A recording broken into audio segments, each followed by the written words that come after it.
বিচার চাই, বিচার চাই, বিচার চাই, বিচার চাই। সম্মানিত মানবতাবাসী, আমাদের অল্প কিছুক্ষণের মধ্যে মানববন্ধন শুরু হবে।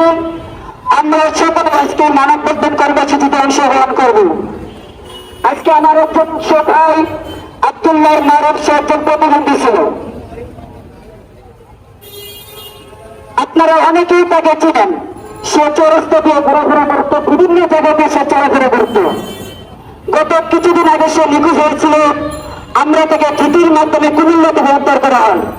এরপরে সে আবারও বাসা থেকে বের হয়ে যায় গত মাসে। প্রায় 15 থেকে 20 দিন সে নিখোঁজ ছিল। এরপরে গত 2 তারিখে আমরা তার লাশ উদ্ধার করি ঈশ্বরগঞ্জ থানা থেকে। কেউ বা কারাগারি তাকে কুপিয়ে হত্যা করেছে। ঈশ্বরগঞ্জ থানায় আমরা এটা তদন্ত করতেছে। আমরা চাই অতি দ্রুত যেন এই অপরাধীদেরকে পুলিশ প্রশাসন তারা বড় সহযোগিতা করতে পারে। কারণ সে একজন মানসিক প্রতিবন্ধী ছিল। তার কোনো অন্যায় থাকতে পারে না।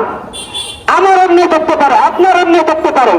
আমাকে আপনাকে হত্যা করলে বোঝা যেত সে একজন রাজনীতিবিদ ছিল বা তার শত্রু ছিল, এটা মানানো যেত। কিন্তু আজকে যে ভাই আব্দুল্লাহ মারুফ, সে একজন মানসিক প্রতিবন্ধী ছিল, তাকে কেন এভাবে হত্যা করবে? এটা বিচারকে আমরা পাবো না। আমরা তো এমন বাংলাদেশ চাই যে বাংলাদেশের ভিতরে খুন হবে না, ধর্ষণ হবে না, চুরি হবে না, ডাকাতি হবে না, এমন বাংলাদেশ তো আমরা চাই। আমরা তো এমন বাংলাদেশ চাই নাই যে 2 দিন পরে পরে খুন হবে, ধর্ষণ হবে, চুরি হবে, ডাকাতি হবে, তার কোনো বিচার আমরা পাবো না।